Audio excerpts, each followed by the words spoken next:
Glória a Deus, bom dia, graça e paz a todos. Para nós é motivo de honra sempre compartilhar a palavra aqui, porque é muito bom quando você tem essa humildade para reconhecer que Deus tem levantado muitas pessoas e você tem o privilégio de fazer parte disso. Com certeza eu me sinto nessa posição de muita honra, muito privilégio poder estar aqui compartilhando.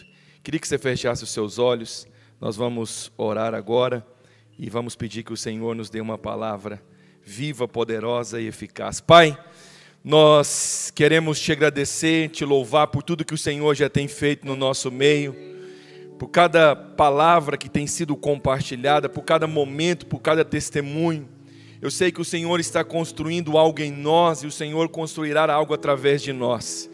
Esse aqui é um tempo de um alinhamento profético. O Senhor está alinhando coisas dentro do nosso coração. O Senhor está nos alinhando para um tempo de grande colheita. Ó Deus, nós temos expectativa de um tempo de grande colheita estar vindo sobre nós. Nós seremos surpreendidos em todas as áreas. Experimentaremos, ó Deus, de grandes milagres financeiros, de cura, ó Deus, milagres de transformação, de salvação de vidas. Por isso, Senhor, esse é um tempo onde o Senhor está construindo isso dentro de nós. O Senhor está liberando palavras, ó Deus, para gerar expectativa no nosso coração, para vivermos esse tempo no nome do Senhor Jesus. Aleluia, glória a Deus, amém. Irmãos, eu creio que nós nascemos num tempo certo, amém? E você não poderia ter nascido em outro tempo, você nasceu nesse tempo porque há um propósito. Você precisa ter essa clareza. Esses dias eu estava pensando nisso, né? Como Deus alinha as coisas, como Deus faz as coisas, e tudo que Deus faz para um propósito. Nós não temos como negar que nós estamos vivendo um tempo de muita crise. A crise do Covid, ela não atacou somente a área da saúde, ela atacou também a economia, ela atacou também as famílias, ela atacou o nosso estilo de ser igreja, e realmente estamos vivendo uma crise. Ignorar a crise não é sábio, não é sábio ignorar a crise. Da mesma maneira também que não é sábio ficar preso à crise, não é sábio ficar louvando a crise, mas também não é sábio ignorar a crise. A crise está aí, ela existe.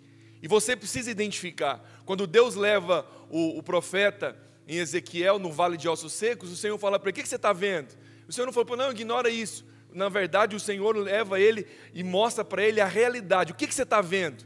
Então, essa também é uma pergunta: o que nós estamos vendo? Agora, isso me introduz o título da minha mensagem. Será que não foi para um tempo como esse que nós fomos levantados?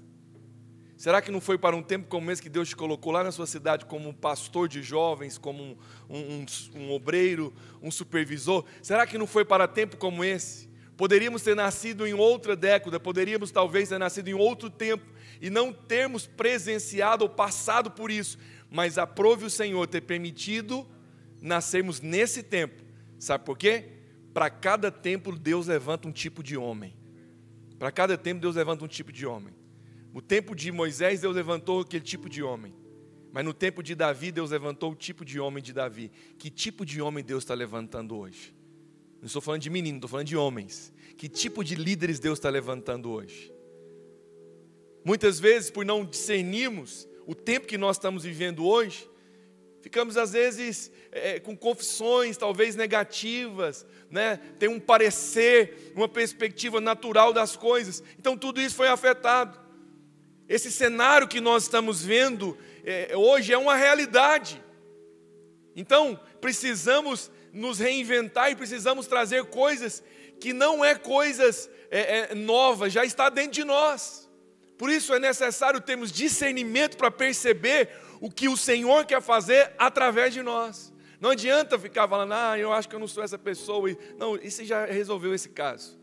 Foi muito bem colocado aqui na primeira palavra sobre essa questão de identidade. Se você for observar, as palavras que forem ministradas aqui, existe um alinhamento profético. Cada líder que Deus levanta, cada pastor que está pregando aqui, ele está alinhando uma coisa na sua vida, né? E cada pessoa tem algo, né? Isso é notório na vida do pastor Ricardo. Deus levantou ele, através até mesmo das situações, das coisas que ele passou na família, no dia a dia, para trabalhar nessa identidade, nesse propósito. Cada pessoa.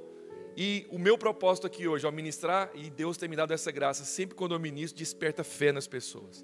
Você sairá daqui hoje cheio de fé, de ousadia para viver um tempo de grande conquista na sua vida, no seu ministério. Não haverá limites para você. Você é o homem certo para essa geração. Você é o marido certo para sua esposa. Você é o pai certo para os seus filhos. Então você precisa assumir isso. Então eu quero falar sobre esse tema. Qual que é o papel do líder diante de um cenário como esse? Será que não foi para um tempo como esse que nós nascemos? Você sabe, entendemos que o líder não é aquele que é perfeito, ele falha. Entendemos também que o líder não é aquele que tem ele recebe um título por uma questão eclesiástica. Tudo que Deus faz para um propósito. Então o líder, precisamos ter uma definição clara dessa palavra líder. Quem é o líder? Não é aquele que é perfeito, não é aquele que simplesmente tem um título. O líder é aquele que inspira, o líder é aquele que motiva, o líder é aquele que conduz. Então você é essa pessoa, amém? Você é esse líder que inspira as pessoas, que conduz as pessoas, que mostra para as pessoas um propósito, que as pessoas possam andar com você e saber para onde elas estão indo. As pessoas que andam com você precisam ter essa segurança de saber que algo está acontecendo na vida delas. E depois que elas começaram a andar com você, a vida delas foram afetadas. A liderança delas foram afetadas. Quantos creem nisso? Diga amém. Amém. Então, o primeiro exemplo que eu quero usar aqui é o exemplo de Esther. Em tempos como esse, nós precisamos de líderes como Esther. Você fala, pastor, mas aqui a maior parte, homem, você vai usar o exemplo. Eu não quero usar o exemplo da mulher, eu quero usar o exemplo do que aconteceu. Nós precisamos de líderes que têm discernimento espiritual. Se tem uma coisa que você tem que buscar todos os dias, quando você dobrar seus joelhos, entrar no seu quarto, fechar a porta e o Senhor vai te recompensar, você tem que pedir para Deus discernimento espiritual. Qual que é a definição de discernimento espiritual? É ver o que não foi mostrado e ouvir o que não foi falado. Você faz leitura de ambiente. Não é leitura corporal, como os líderes naturais falam, né? Tudo bem, eu acredito que todas essas ferramentas são importantes, mas o líder que tem discernimento é como Jesus em João capítulo 2, a Bíblia diz que o Senhor percebia maldade neles, o Senhor percebia as coisas, o Senhor percebe. Lembra que o pastor Naor falou ontem à noite? Ele chegava no ambiente e o Senhor falava com ele, as pessoas que tinham chamado. O que é isso? Discernimento espiritual. Nós precisamos de líder que tem discernimento, que foi para um tempo como esse que ele foi levantado. Mas deixa eu só introduzir a história. Diz a Bíblia que durante uma festa, o rei Xerxes da Pérsia, ele estava dando uma festa para os seus oficiais, não era para qualquer pessoa, para os seus oficiais, e essa festa estava sendo regada de vinho, o cara já tinha tomado, e lá para as altas eu acho que ele tinha orgulho da esposa dele. Sabe, ele tinha orgulho da mulher dele. A mulher dele deveria ser realmente a rainha Vasti. Deveria ser uma mulher acima da média. Aquela mulher assim, além de ser bonita, ela tinha algumas características, mas ela também tinha um coração, não vou entrar num mérito não. E a Bíblia conta que em um certo momento ele estava dando uma festa, e ele resolve então, como um troféu, né, para mostrar para todo mundo, tipo assim, olha aqui, quem que é minha esposa, manda chamar ela, só para a galera ver. Fez uma expectativa, deve ter feito uma iluminação especial, mandou o cara da fumaça jogar fumaça. Aquele negócio tipo concurso de Miss, e para a mulher entrar, para os caras ficar tudo babando. E você sabe o que a mulher falou? Eu não vou. Não vou. Bonitinha, mas cheia de rebeldia no coração. E aí ele falou assim, não, talvez ela está atrasada, passando perfume, arrumando. Pessoal, só um pouquinho que ela vai vir. Manda chamar ela. Mandou, ela falou assim, fala para ele que eu não vou. Sabe o que acontece? Ela estava dando uma festa particular também. É muito estranho quando Deus está movendo para um lado, o rei está movendo para um lado e alguns querem fazer algo particular. Toma cuidado com coisas particulares. E aí ela estava dando uma festa particular e falou, eu não vou. Não vou. E aquilo ficou muito mal, ficou desonroso para ele. Mostrou para ele que realmente não era ele que tinha o moral, não é ele que liderava, e ele ficou muito irado, ficou muito irado. Ele ficou tão irado, sabe para onde que ele mandou ela? Para a prisão. A Bíblia diz que ela passou o resto da vida dela na prisão, depois você pode ler isso lá. Ela foi para lá, o cara ficou indignado, porque acabou a festa. Ele, naquele momento, com certeza, ele deve ter falado, pessoal, eu estou sentindo de terminar aqui agora também, já está tarde, a gente tem que ir embora. Pensa na vergonha do cara. Chamou, fez aquele auê e a mulher não foi. Mas não quero falar sobre ela.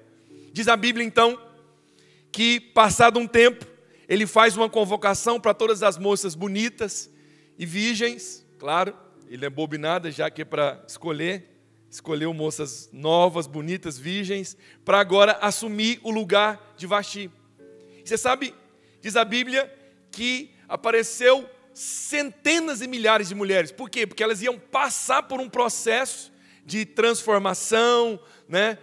Um processo, mesmo que elas não fossem escolhidas, pelo menos ela teria aquele tempo assim, aquele tratamento, aquela beleza. Então, teve um concurso, foi o primeiro concurso Miss aconteceu na Bíblia aqui, né? Hoje você vê Miss aí. Então, o primeiro concurso foi aqui que aconteceu. E diz a Bíblia que todas as mulheres arrumaram, e todas as mulheres realmente, na verdade, elas ficaram mais de 30 dias passando por um processo. 30 dias passando por um processo de embelezamento, de coisas, de perfume, tudo, para apresentar diante do rei. Mas olha o que a Bíblia diz, Esté, capítulo 2, versículo 15, eu vou ler vários versículos com você. Esté, filha de Abiail, tio de Mordecai, que a tomara por filha, quando lhe chegou a vez de ir ao rei, nada pediu, além de que disse Hegai, eunuco do rei, guarda das mulheres. Aqui tem um princípio também de honra. Esté honrou, sabe quem? Esse Hegai aqui era o cara responsável para cuidar das mulheres do rei. Só que ele era castado, né? O rei cortou os documentos dele. Claro que ele não ia colocar um homem para cuidar do harém dele, vai cuidar lá vai colocar um cara. E o cara era meio, você sabe, né? Boy, está sendo filmado, não pode ficar falando essas coisas. Então, era esse tipo de cara, efeminado completamente. E você sabe de uma coisa? Ela submeteu a esse cara. Ninguém foi conversar com ele. Todo mundo preocupou só com a beleza. E Esté foi conversar com Hegai. Sabe por que ela fez isso? Porque ela sabia, se tem alguém que sabe dos gostos do rei, é esse cara. Quando você se submete, você encontra favor. Submeter para pessoas, né, para grandes líderes, para grandes supervisores é fácil. Submeter para Hegai, aí você tem que ter revelação. Às vezes, tem pessoas simples lá na sua igreja, que você tem que submeter a ele. Quem que ia submeter uma pessoa dessa? Quando você se submete, você ganha favor. Diz a Bíblia que ela procurou ele. Ela procurou Hegai, eunuco do rei. Eunuco, você sabe o que significa eunuco. Acabei de falar para você. Guarda das mulheres. O cara era o guarda, ele que era o responsável. Ela procurou ele. Tudo bem? Como é que é o seu nome? Tal. Eu estava pensando em escolher esse perfume aqui. O que você acha desse? Gostei de você. Começou a conversar com ela. Mas também não é o título da minha mensagem. E Esté alcançou favor de todos quanto havia. O que Esté alcançou? Ela alcançou favor diante dos homens.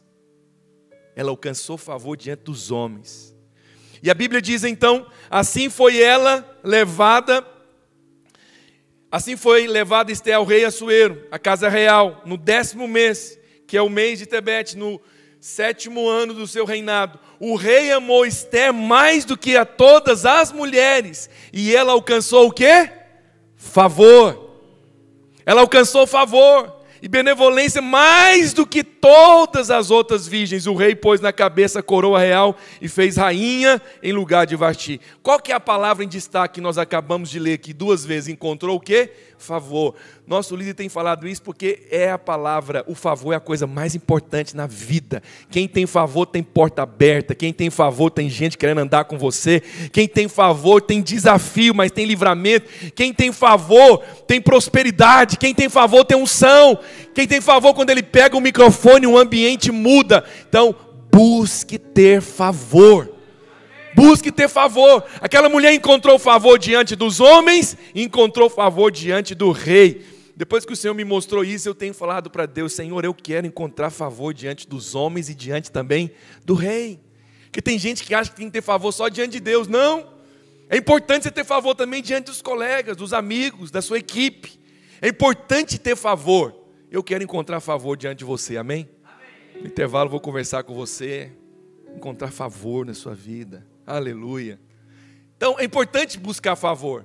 O favor é a coisa mais importante na vida. Agora, Repita após mim: favor é para um propósito.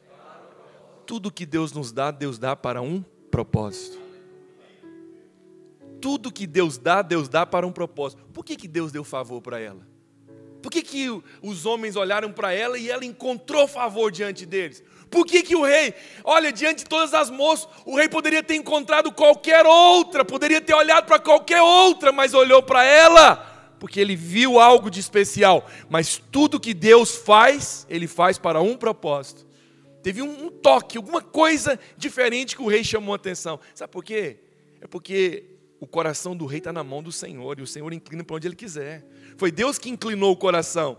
Eu acredito que, naturalmente falando, pode ser que ele olhou para alguma outra moça, mas aí o Senhor chamou a atenção dele para alguma coisa. Agora, olha para cá, tudo isso tem um propósito. Atos capítulo 1, o Senhor diz: mas recebereis poder a descer sobre vós o Espírito. Para quê? Para vocês ficarem sentindo alguma coisa diferente? Recebereis poder para quê? E sereis minhas testemunhas. Então, favor é para propósito. Se Deus tem dado muita coisa para você, é porque Deus almeja usar você como nunca usou antes. Não temos favor para ficar nos vangloriando. Não temos favor para achar, a igreja tal não tem. Olha aqui, nós já conquistamos isso. Para de comparação. Você tem uma coisa que eu detesto, é comparação. Por quê? Porque quando você se compara, você vai chegar a uma conclusão que às vezes você é melhor do que ninguém. E não é. Se Deus deu para você, é porque você não merecia. Você é pior do que todos. Por isso que Ele deu para você. Porque o favor é... A definição de favor é favor e merecido. Se tem, porque você não merece. Está clara essa compreensão? Então tudo que Deus nos dá, Deus dá para um propósito. Vira para o seu irmão e diga isso para ele: tudo que Deus te dá, Deus dá para um propósito. O Senhor espera que aquilo que você tem recebido seja utilizado para um propósito, para um fim. Olha o que diz Lucas 12:48. Fiquei com muito temor ao ler esse texto aqui ontem. Aquele, porém, que não soube a vontade do seu Senhor e fez coisas dignas de reprovação, ele fez coisas, mas foi digno de reprovação, levará poucos açoites. Presta atenção. Aí você fica olhando, aquele lugar parece que não tem favor. É verdade, talvez é verdade, mas vai levar poucos açoites. Mas aquele a quem muito foi dado, muito lhe será exigido. E aquele a quem muito se confia, muito mais lhe pedirão. Olha, fala uma coisa para você. Deus tem nos abençoado. Deus tem dado material para nós, que eu vou te falar. Se você pega aquele material de criança, em poucos lugares você vai encontrar um material tão precioso como aquele. Num tempo de pandemia, no ano passado, nós tiramos a maior oferta para as missões. Você conhece, olha o que é isso. Uma oferta de um dia paga o salário do ano todo. Um ano todo em um dia. Vê se isso não é favor. É favor. Aqui em Goiânia, no tempo também de pandemia, de crise, porque antes da pandemia tinha crise financeira. Sabe, a nossa arrecadação aumentou. Nós temos dinheiro em caixa. Em outros tempos não tinha, mas agora no tempo de crise, Deus fez isso. Então Deus tem dado para nós recursos, Deus tem dado palavras, aquilo que nós temos o selo. O Senhor tem aberto portas diante de nós. Agora, me causa muito temor às vezes, quando eu entro na minha sala, quando eu vou para a minha casa, dizendo o seguinte: eu tenho dado para vocês revelação, material, unção. Você abre a Bíblia, você tem lá a palavra. Eu, pela graça de Deus, falo isso na presença de Deus. Eu tinha que escolher 3 palavras aqui para ver qual que eu ia pregar. 3 palavras. Te falei isso na presença de Deus. Aí você fala assim, cara arrogante. Não, é o seguinte, o Senhor está falando. Enquanto às vezes alguns têm dificuldade para ter eu te dei 3. Escolhe qual das 3 você quer falar. Mas saiba de uma coisa, eu vou exigir de você também. Então eu estou olhando aqui para mim, para os homens e mulheres que têm tido uma estrutura. A maior parte que é homem, só tem homem aqui na verdade. Não tem mulher aqui não, né? Só homem. É porque eu tinha vindo uma irmã aqui. Não tinha uma irmã aqui?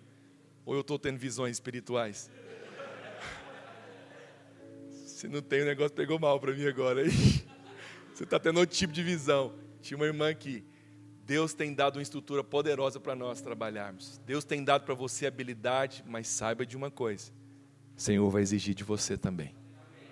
Tudo que Deus dá para um propósito. Repita isso mais uma vez para ficar gravado. Tudo que Deus nos dá, Deus dá para um propósito. Deus é soberano. E no conselho da sua vontade, Deus colocou Esther lá naquele lugar. Deus é soberano. Você poderia estar em outro lugar, mas Deus estabeleceu você naquele lugar. Por que que Deus estabeleceu você naquele lugar, nessa região? Porque Deus quer usar você para um propósito naquele lugar. Você é a resposta para essa geração. Você não poderia estar em outro lugar, em outro país. Se você está nesse lugar, nessa cidade, nesse país, é porque Deus quer usar você com um propósito neste lugar. Se veja como a resposta para essa geração.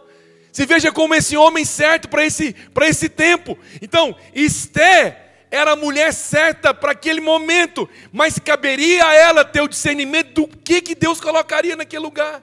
Por que eu digo isso para você? Vou me adiantar. A Bíblia diz que o rei Assuero tinha um homem de confiança do seu lado. O nome dele era Amã. Amã era um cara muito vaidoso. Todas as pessoas que passavam perto dele, ele obrigava que as pessoas se prostrassem diante dele. Só que tem uma coisa, um judeu, desde aquela época até hoje, ele jamais se prostra diante de homem e diante de imagem. Por isso que quando aquele homem prostra diante de Pedro, Pedro rapidamente levanta o cara e fala, levanta que eu também sou homem. Eles não se prostram, nem diante de homem e nem diante de imagens. E aí, o que acontece? Esse Amã, ele era muito vaidoso. E Mordecai, o tio de Esté, não se prostrou diante dele, ele ficou irado. Aí, ele, em um momento, a Bíblia conta a história, ele estava num jantar com o rei Assuero, e estava lá para as tantas também, ele já tinha bebido. Aí ele falou assim, rei, que tal se o senhor estabelecer, e eu quero falar isso aqui, que eu tenho maior encargo, eu estou preocupado com o senhor. Tem um povo aí que eles não obedecem às suas leis, e esse povo cresce. Sabe o que acontece? Esse povo vai ser mais forte do que o Senhor, e vai chegar uma hora que eles vão se rebelar e vão te matar. O cara vê o cara falando isso, não tem discernimento. Já tinha tomado poucas e boas, né? Escagibrimba, já estava lá. Aí, quem que é esse povo? Aí ele falou assim, são judeus. E se o Senhor quiser, eu mesmo vou resolver isso. Eu só te peço uma coisa, que o Senhor estabeleça um dia, daqui a um ano, um dia, onde nós encontrarmos um judeu, nós vamos matar ele. Eu vou resolver isso para o Senhor. E aí você sabe, olha o que o texto diz. Esté capítulo 3, versículo 8. Eu vou te mostrar o propósito, por que Deus colocou Esté naquele lugar e por que Deus também te levantou. Então disse Amã, o rei Assuero, existe espalhado, disperso entre os povos, em todas as províncias do seu reino, um povo cujas leis são diferentes das leis de todos os povos, os que não cumprem as do rei, pelo que convém ao rei toleraram. Se bem parecer ao rei, decrete-se que sejam mortos, e nas próprias mãos dos que executarem a obra, eu pesarei 10.000 talentos de prata. Todo traidor gosta de prata. Judas é prata, Dalila também é prata, então fuja da prata, o nosso negócio é ouro. É glória, né, Ricardo? É riqueza. Esse negócio de casar com uma aliança de prata, não, é ouro, irmão. É ouro, Deus vai te dar ouro. Cuidado com prata. Para que entrem nos tesouros do rei. Então, o rei tirou da mão o seu anel, deu a Amã, adversário dos judeus, e lhe disse, essa prata seja para tua, como também este povo, para fazer deles o que melhor for do teu agrado. A Bíblia diz, o cara acabou de fazer isso e publicou, daqui a um ano, exatamente um ano, a partir de hoje, nós vamos matar os judeus. Mordecai, temendo toda aquela situação, sabendo da gravidade, Esté capítulo 4, a Bíblia diz que ele pega, vai no meio da rua, veste pano de saco e cinza e começa a gritar, e quando chega na porta do rei, ele rasga as roupas. Não podia fazer isso. Primeiro que ele nem podia estar lá se o rei não chamasse. Segundo, fazendo um papelão desse, ele poderia ser morto. E diz a Bíblia então que a rainha estava dentro do palácio, não está sabendo de nada, vivendo outra realidade. Vivendo, desfrutando do favor. Mas favor é para? Favor é para? Propósito. E aí, as moças e Rataque, que era um servo de Esté, chega para ela e fala assim, o seu tio está lá na porta, ele rasgou as roupas, jogando cinza na cabeça e está gritando. Se o rei ficar sabendo disso, vai matar ele, vai mandar matar ele. E aí ela pegou, chamou esse servo Rataque, pegou a roupa e falou: vai lá, cobre o meu tio agora, coloca a roupa nele e pergunta o que está acontecendo. E aí ele foi, colocou a roupa no tio, e o tio falou o seguinte: você tem contato com Esther? Tem. Fala para ela que eu sou o tio dela. Avisa ela também, porque ela não está sabendo. Daqui a 1 ano, vai matar todos os judeus. E avisa também para ela, que não pensa ela, só porque ela está na casa do rei, que ela vai escapar. Aí ele vai lá e manda o recado para ela, e aí Esther fala: tá bom, mas pergunta para ele então, o que está acontecendo, em que eu posso ajudar? Aí o versículo 13, ele manda a segunda resposta para ela, coloca aí, Esther 4:13. Então disse Mordecai, eu acho que não é esse, está 3, é 4:13, Esther 4:13. Então disse Mordecai, que respondesse a Esther: não imagines que por estarem na casa do rei, só tu escapará entre todos os judeus. Porque se de todo te calares agora, de outra parte levantará para os judeus socorro e livramento, mas tu e a tua casa do teu pai perecereis. E quem sabe, se não for para conjuntura como esta, é que você foi colocada nessa posição. Sabe o que Mordecai estava dizendo para Esther? Esther, você lembra aquele dia que o rei olhou para você, encontrou favor e te colocou nessa posição? Pois é, favor é para propósito. Favor não é para embriagar. Se Deus tem dado algo para nós, é para um propósito. Irmãos, nesses dias Deus está equipando você com ferramentas. Deus está equipando você com revelação, com conhecimento. Um depósito espiritual está sendo liberado sobre você. Mas tudo isso é para um propósito. Quando Mordecai fala para ela assim, Esther, olha que foi a última frase que ele diz: quem sabe não foi para conjuntura como essa que você foi levantada rainha. Nós estamos vivendo um tempo de crise. Não só na economia, não só da saúde, na economia, em todas as áreas. Mas quem sabe não foi para um tempo como esse que Deus levantou você na sua cidade. Quem sabe não foi para um tempo como esse que Deus levantou os radicais livres nessa geração. Quem sabe num tempo de crise, Deus levantou você com essa identidade. Eu sou um homem certo para resolver esses problemas. Você sabe qual que é o objetivo da criação do homem? Resolver problema. Foi para isso que você está aqui. Você foi criado para resolver problema. Tem muitos problemas acontecendo e Deus levantou você com sabedoria, com conhecimento. Deus te deu favor, foi para um tempo como esse. Foi para um tempo como esse que nós fomos levantados. Mordecai só estava lembrando Esther, favor é para servir, autoridade é para servir, posição é para servir. Se nós fomos colocados num lugar, não é para embriagar com título, é para servir. Esther, Deus foi que te colocou aí, mas Ele espera que você tenha discernimento, por que você foi levantada. Agora, uma das coisas que mais me chama a atenção nesse texto, duas coisas que me chamam a atenção nesse texto, é que ele fala para ela, se de todo te calares. Primeira coisa, não é à toa que essa doença colocou uma máscara em nós, o diabo quer nos calar. O maior problema, e o problema que trouxe a maior tragédia no universo, foi num lugar chamado Éden. Sabe por quê? Porque um líder se calou. Se você abre a Bíblia em Gênesis, você vai ver a serpente falando, você vai ver Eva falando, a serpente falando, Eva falando. Cadê Adão falando? Líderes, Deus levantou você para falar. O diabo quer nos calar. Por isso que ele falou para ela, você tem favor? Se de todo te calar. Não falou agir, falou calar. Sabe por quê? Porque a fé vem pelo ouvir. Você recebe fé ouvindo, mas você libera fé falando.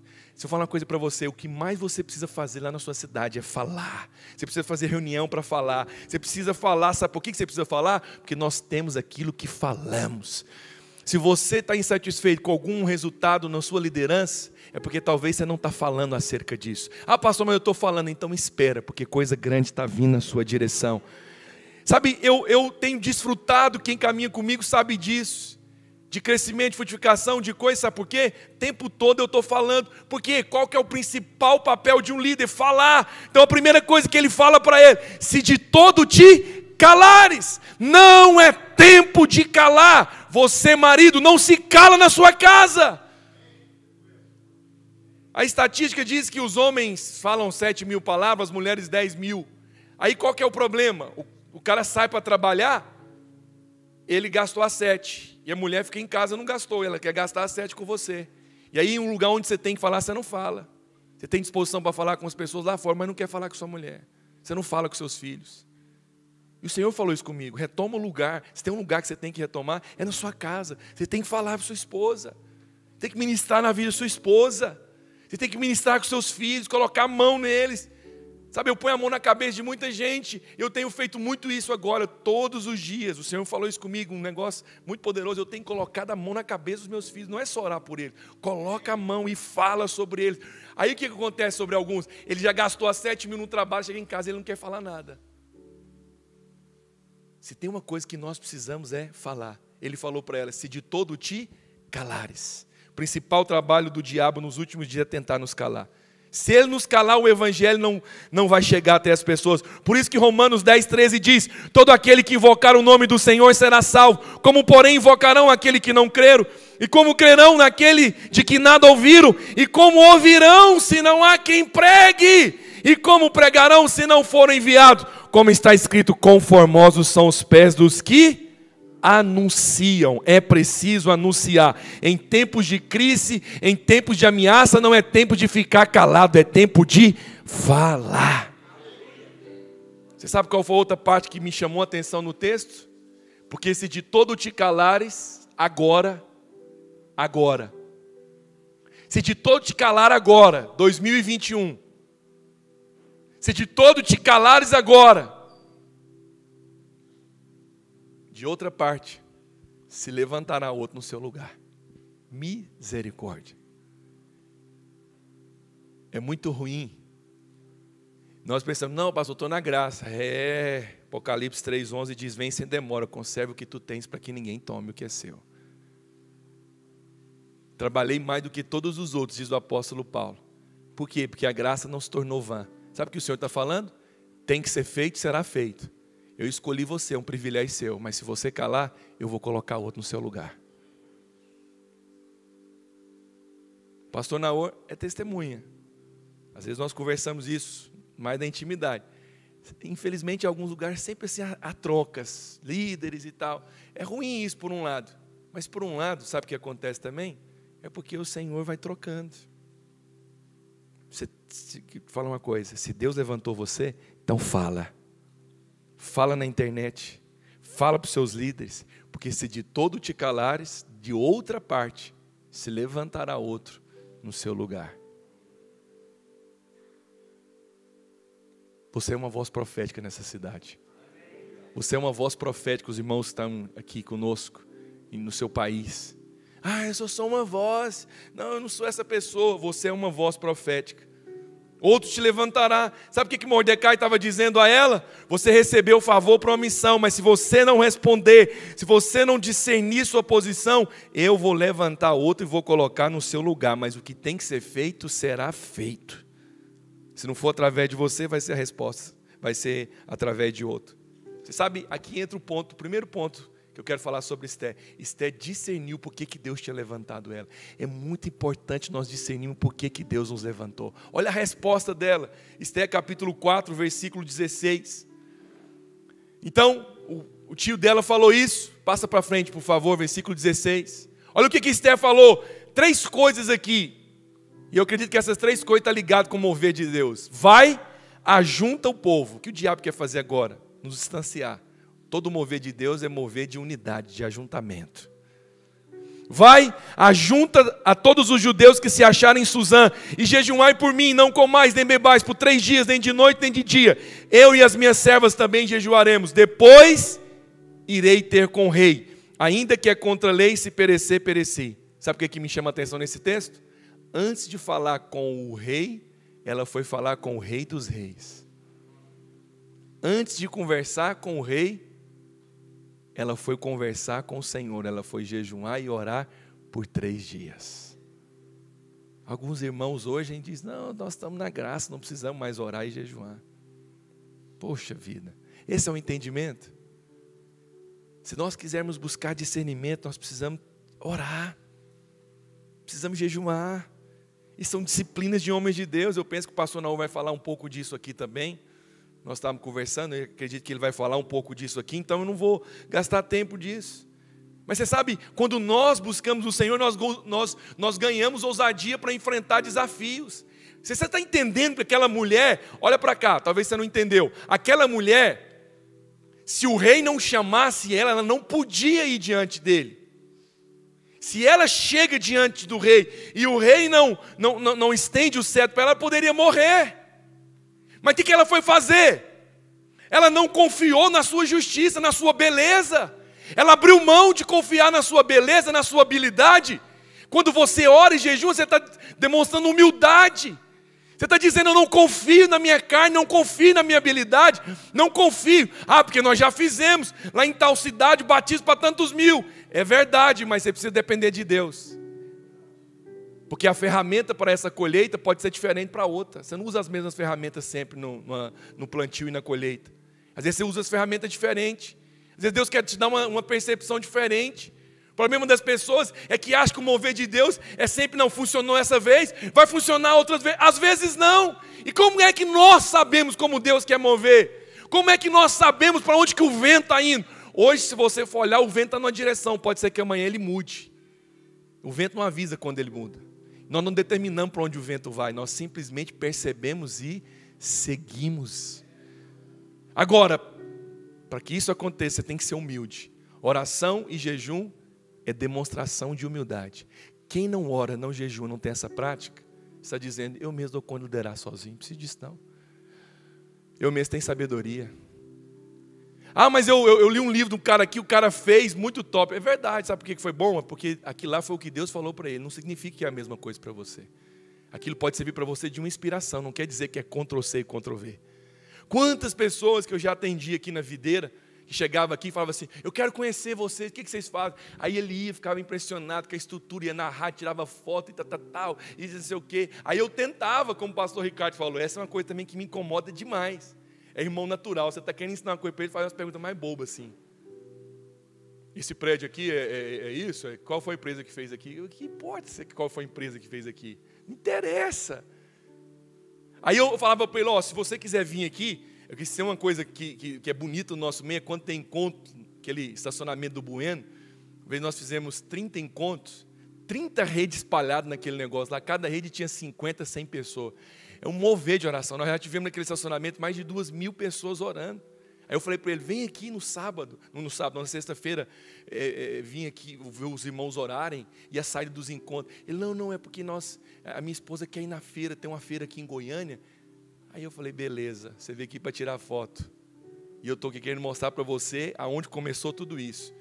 Presta atenção, tudo que você vê de bonito, que você vê de resultado, é fruto de um processo. Muitas pessoas gostam de olhar só a estrutura, gostam de olhar só aquilo que está acontecendo, mas você tem que ser sábio para perceber o que é que sustenta isso, o que é que nutre isso. Eu queria levar ele realmente no que importava, para ele pegar o nosso espírito, pegar um coração, por que nós fazemos das coisas. Mas ele foi para a feira, mas tirou as fotos da rádio. Bonita demais nossa rádio. Você tem que ir lá tirar foto também. Nosso prédio espelhado, né? A vidreira, né? De fora, cheio de vidro. Bonito demais também. Você tem que tirar uma foto ali. O que isso realmente impacta a sua equipe quando você voltar para lá? O que isso muda na sua realidade? Está entendendo o que eu estou te falando? Quando você ora e jejua, mostra a sua humildade. Aquela mulher não confiou na sua beleza. Ela foi orar e foi jejuar. Sabe por quê? Quando você ora e jejua, você tem autoridade, você cria coragem para enfrentar os desafios. Depois de 3 dias de jejum e oração, ela foi enfrentar, sabe quem? O rei. Mas é por quê? É porque o rei dos reis já deve ter falado com ela, pode ir, eu estou com você. você já encontrou favor diante de mim. Ah, isso é poderoso. Olha o que diz Esther capítulo 6, Esther capítulo 5, versículo 1. Esther 5:1, rapidamente, coloca aí. Nosso tempo está avançado. Esther 5:1. Ao terceiro dia, Esther se aprontou. Qual foi o dia? Quantos dias que ela jejuou? 3. Ao terceiro dia, Esther se aprontou. Sabe o que eu acho bonito disso aqui, doutor? Ela se aprontou. Mas primeiro, ela foi e colocou seu coração em consagração a Deus. Tem nada de errado ter estrutura boa. Tem nada de errado você gostar de fazer uma coisa diferente. Mas não é isso que atrai. Não é isso que chama atenção. Isso só enriquece. Isso só mostra excelência. Mas não é isso. Não é esse o fator determinante. Só depois de 3 dias que ela se aprontou com seus trajes reais e pôs-se no pátio interior da casa do rei, de frente da residência do rei. O rei estava sentado no seu trono real, fronteira à porta da residência. Quando o rei viu a rainha Esther parada no pátio, alcançou ela o quê? Alcançou o quê? Poderia ter falado outra palavra, mas está escrito que ela alcançou favor perante ele. Estendeu o rei para Esther o cetro de ouro que tinha nas mãos. Esther se achegou e tocou a ponta do cetro. Versículo 3, então disse o rei: que és que tem, rainha Esther? Ou qual é a tua petição? Até a metade do meu reino eu vou te dar. Homem apaixonado é uma loucura. O que você quer? Sabe o que aconteceu? Nesses 3 dias Deus moveu o coração dele. Não em frente. Quando eu falo sobre oração e desafio, não é porque, então agora eu tenho que orar e jejuar diante dos desafios. Isso mesmo, você entendeu tudo. Irmãos, nós estamos inseridos numa batalha. Não usa-se na batalha espiritual armas naturais. Se usa na batalha espiritual armas espirituais. Por isso nós precisamos de discernimento. E aí porque eu tenho que falar mais 2 pontos rapidão aqui. Eu não vou te contar toda a história, mas Esther capítulo 6, a Bíblia diz que ela falou: meu senhor, eu quero fazer um banquete para o senhor. Ele fez o banquete, e aí ele perguntou para ela, um jantar e tal. Aí ele falou: e aí, o que você quer? Ele falou assim: eu queria que o senhor chamasse o Amã para um jantar amanhã, eu vou fazer um outro jantar também. Aí o cara convidou ele, e esse cara ficou todo, porque ele era vaidoso. E aí ele falou para a mulher dele: olha, me chamaram, somente eu e a rainha Esther vai fazer um jantar para mim. E ela fez o jantar, ela serviu ele. No meio do jantar ele perguntou: e aí, o que você quer? Pode falar o que você quiser. Ele falou: de novo, vou te dar metade do meu reino. Ela falou: não, é porque é o seguinte, eu sou judia, e esse cidadão que está do seu lado aí, ele armou um arapuca para matar todos os judeus daqui a 1 ano, e eu estou nisso também. Aí, agora você imagina, o cara falou: eu vou te dar metade do meu reino, está chonadão na mulher, aí você tem um cidadão que quer tocar nela. O que você acha que ele fez com ele? Amã, ele estava tão irado porque Mordecai não se prostrava diante dele, que ele mandou fazer uma forca. Porque ele achou que ele tinha moral com o rei. Mas sabe o que acontece? A Bíblia diz que teve um rei, esse rei, teve uma noite que ele não conseguiu dormir. Por que ele não conseguiu dormir? Ele não conseguiu dormir porque o Senhor tirou o sono dele. Ele mandou pegar o livro das crônicas. E no livro das crônicas estava lá um feito de Mordecai. Teve um dia que teve 2 cidadãos que queriam fazer um atentado para matar o rei. Quem avisou o rei foi Mordecai. Aí, Mordecai...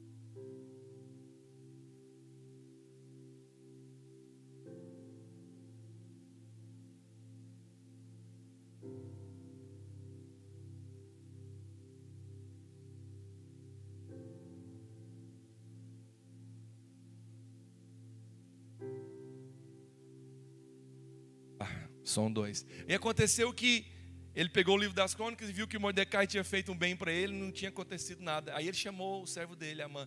Amã, o que você acha que eu devo fazer quando o servo quer abençoar alguém? Aí ele falou assim: o Senhor deve pegar ele, pôr ele em cima de um cavalo, ele vai andar na frente, passando no pátio real, e todo mundo vai se prostrar. Ele achou que era ele. Ele falou: então você faz o seguinte, prepara o cavalo, porque amanhã Mordecai eu vou fazer isso com ele, porque ele fez o bem para mim sua vitória tem sabor de mel. Quem te viu passando pela prova e não te ajudou, vai ver você agora e vai se arrepender. Sabe a forca que ele tinha colocado para matar Mordecai? Nesse jantarzinho, o rei falou para ele, coloca ela lá. Sabe de uma coisa? Esté capítulo 9, versículo 1. Olha o que a palavra de Deus diz. Esté 9, 1. Em tempos como esse, nós precisamos de líderes que têm discernimento da sua posição e também da sua identidade. No dia 13 do 10º mês, que é o mês de Adar, quando chegou a palavra do rei e a sua ordem para se executar, no dia em que os inimigos dos judeus cantavam a assenhorar-se deles, sucedeu o contrário. Pois os judeus é que assenhoraram dos que os odiavam. Versículo 2. Porque os judeus na sua cidade, em todas as províncias do rei Assuero, se juntavam para dar cabo daqueles que lhe procuravam mal. E ninguém podia resistir-lhe, porque o terror que inspirava caiu sobre todo aquele povo. A matança foi assim, 75 mil. Agora você fala, isso aconteceu, sabe por quê? Porque alguém que tinha recebido favor, teve discernimento da sua posição e não se ocultou em tempos de crise. Foi para um tempo como esse que Deus te levantou. Foi para um tempo como esse que Deus colocou você nesse lugar. Por isso que Deus tem dado favor para nós. Nós não podemos nos embriagar com isso. Nós temos que ter discernimento. Se Deus nos levantou nesse tempo, se Deus te colocou lá nesse lugar, se Deus realmente liberou essa unção na sua vida, é porque é um propósito. Diga amém sobre isso.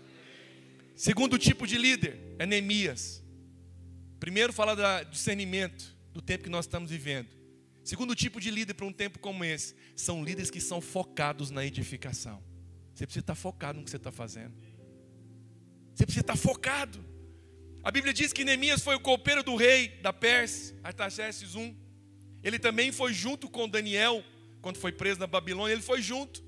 E ele tinha uma posição, um alto cargo no governo. Por quê? Porque ele era alguém diferenciado, ele tinha um coração. E ele era copeiro. O copeiro, além de servir o rei, ele era o responsável também para ver se a comida e a bebida do rei não estavam envenenadas.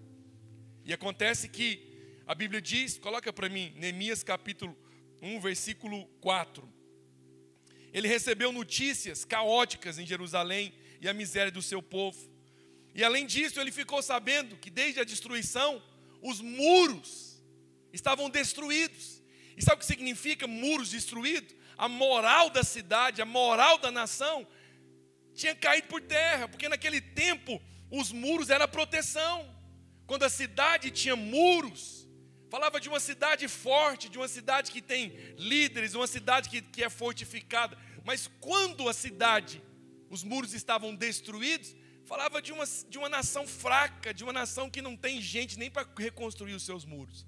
E o texto diz, disseram os restantes que não foram levados para o exílio, que se achavam lá na província, estão em grande miséria e desprezo os muros de Jerusalém, estão derribados, suas portas queimadas.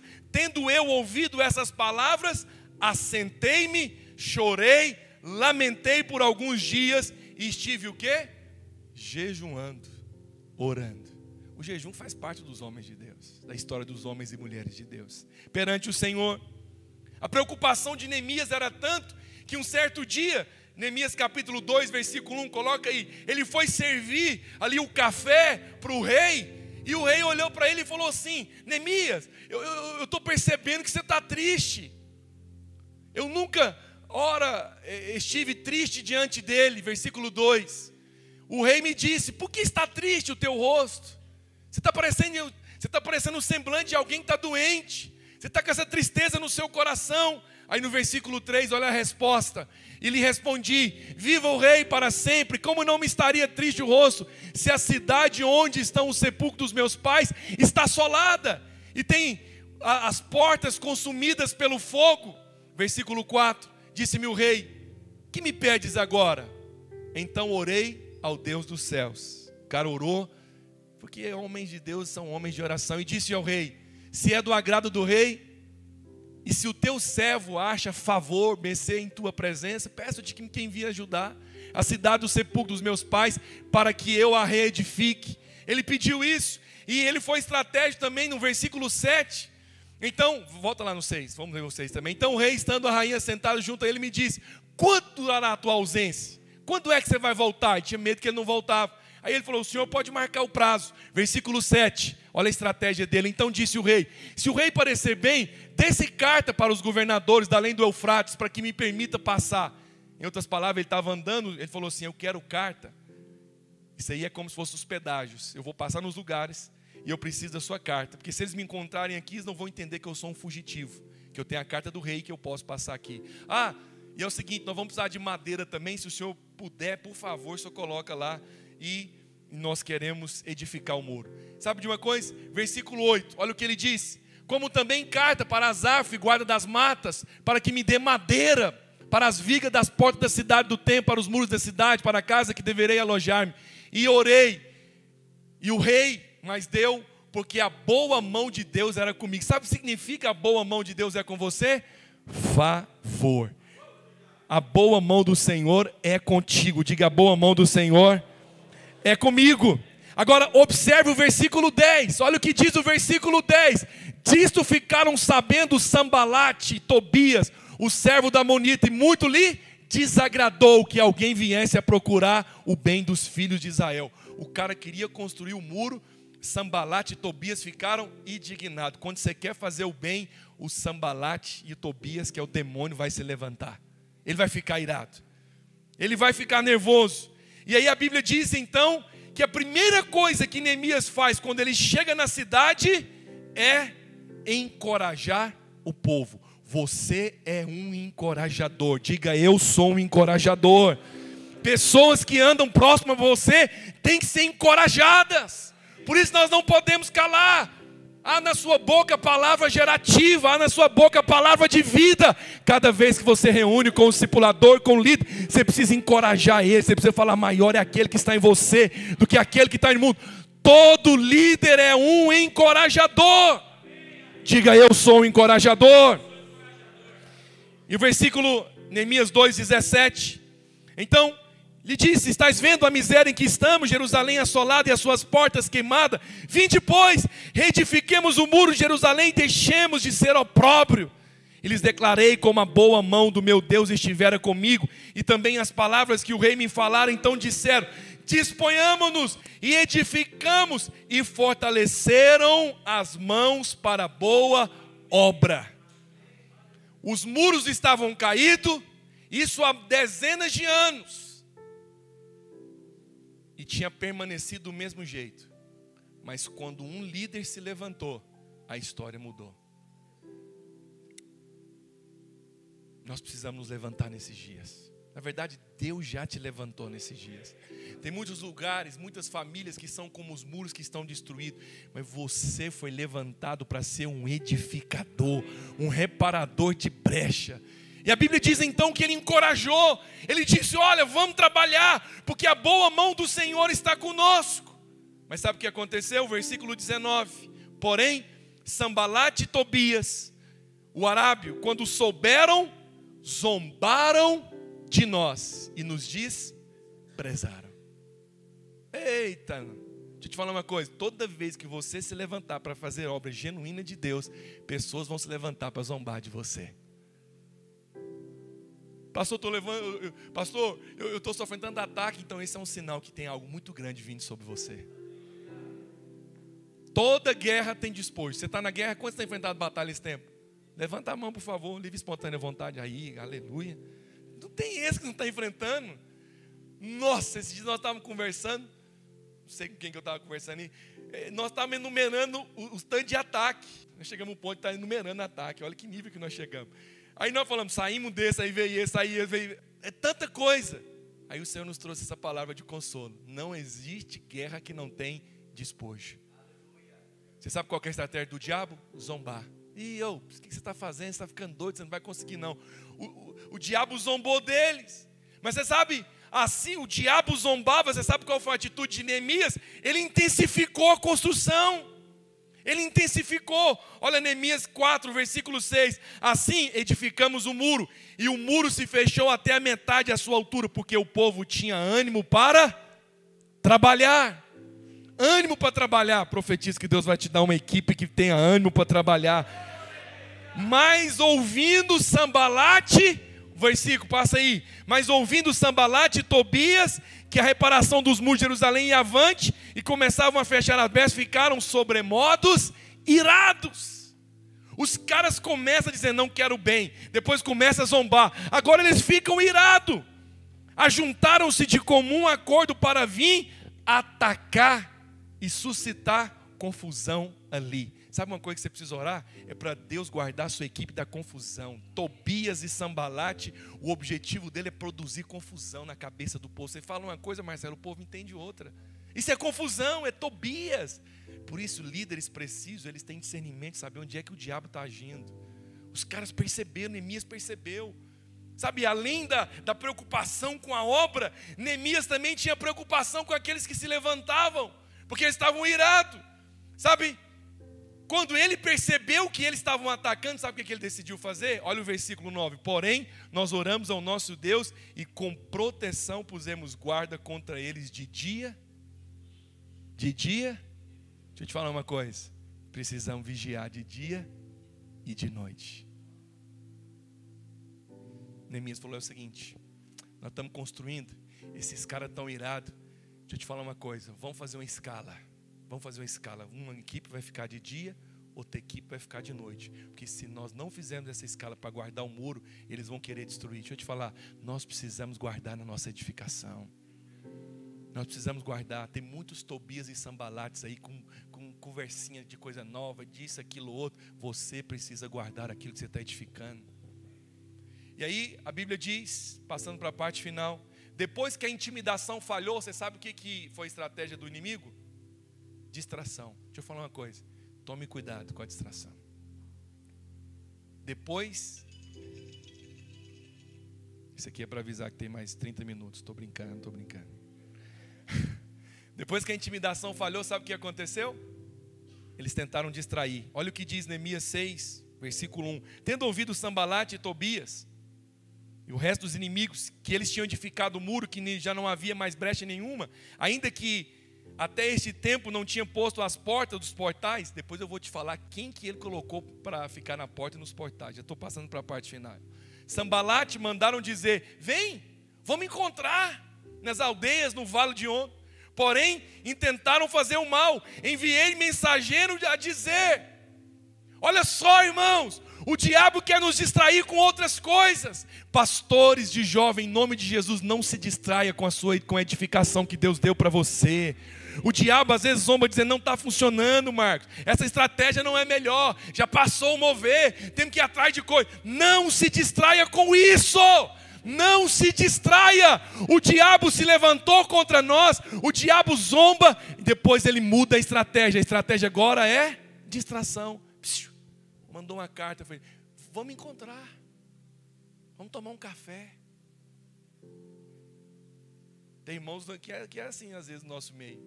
Ele sai e quer ficar marcando café com os irmãos da nossa igreja. Vamos tomar um café.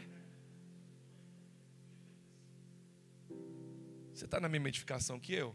Prazer tomar café com você, mas você não está? Obrigado. Sabe por quê?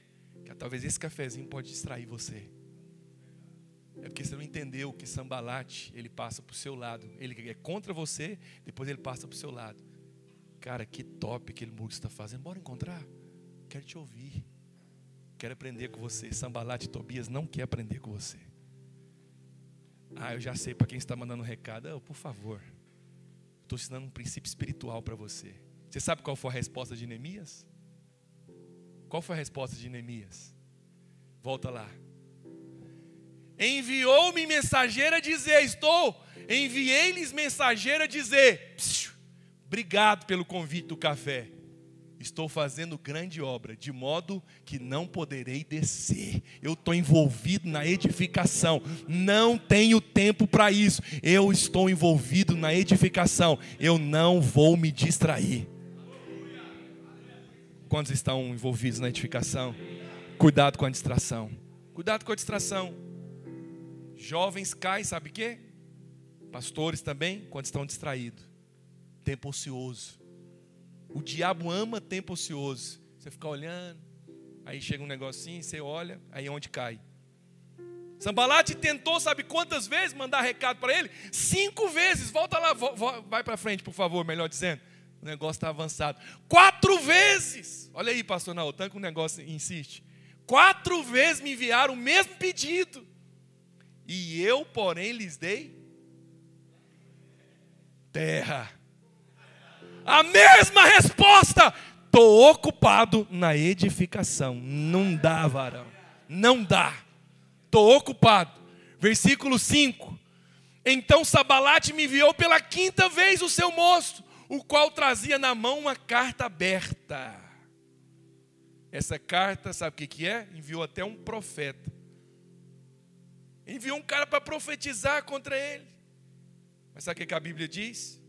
Neemias 6,15. Acabou-se o muro aos 25 dias e em 52 dias. Aquilo que outros não fizeram em quase 100 anos. Um homem, junto com a equipe encorajada, fez em 52 dias.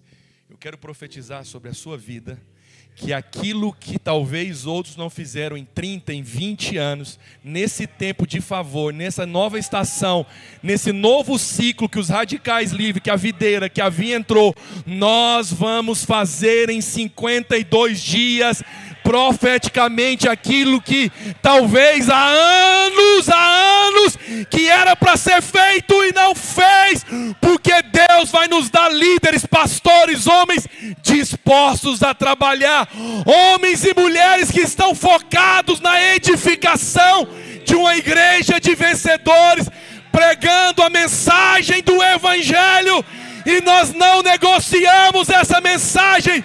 Nós vamos ensinar para as crianças, para os juvenis, para os adolescentes, para os jovens, para as famílias, e nós experimentaremos a maior colheita de todos os tempos. Diga amém. Diga, eu sou parte desse tempo de colheita. Uau! João 4,38, uma palavra profética para nós. Eu vos enviei, João 4,38, rapidão, coloca aí. Essa é uma palavra profética para nós. Irmão, leia a história desse cara. Leia a história de Neemias depois.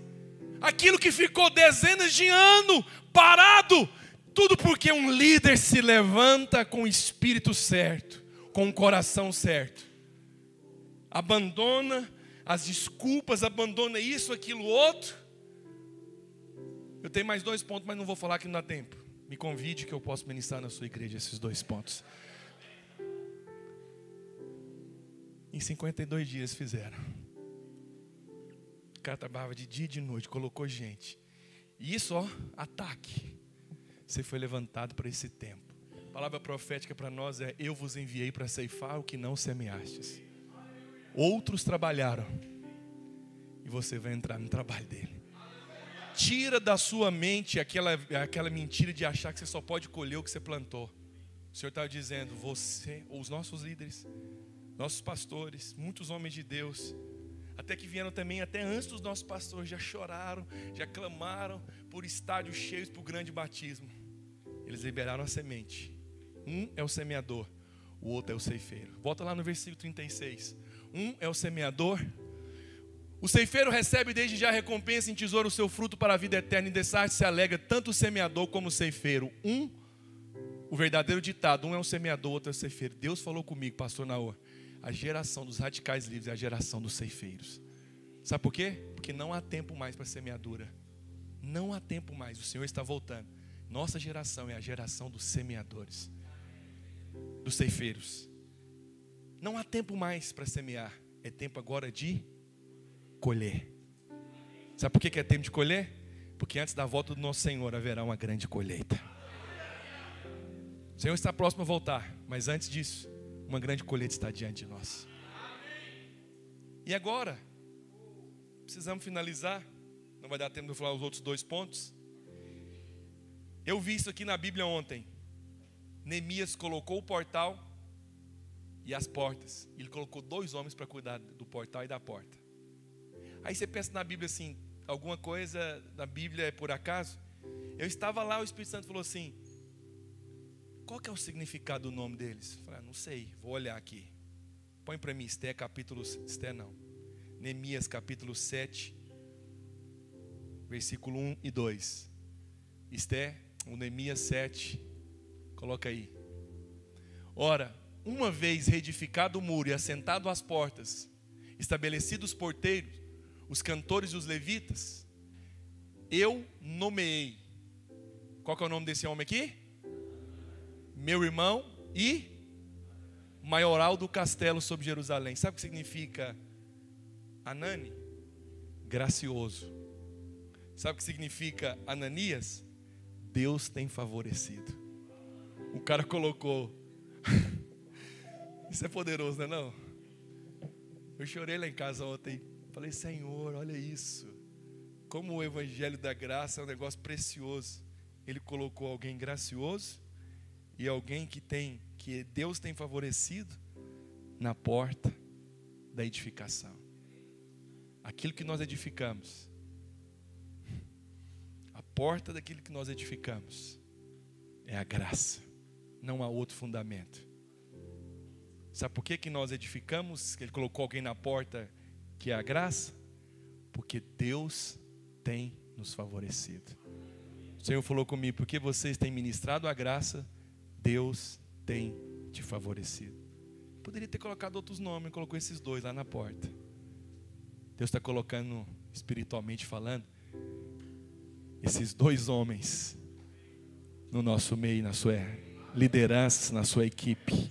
A graça, porque Deus tem te favorecido. Levante as suas mãos. Uri alabasiri calabaharabarabarabas.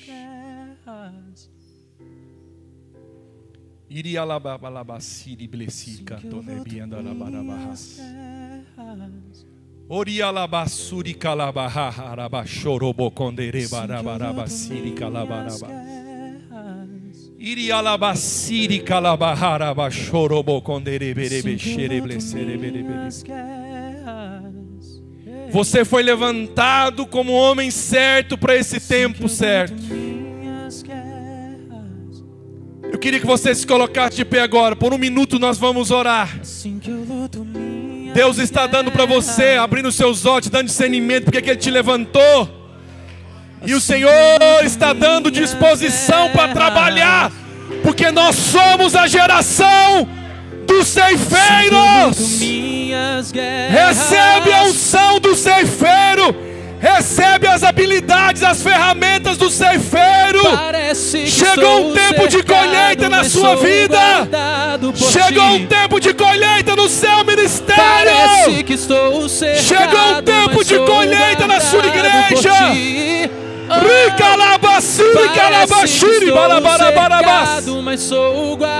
Recebe a unção do ceifeiro. Recebe a unção do ceifeiro. Recebe a unção do ceifeiro. Recebe a unção do ceifeiro.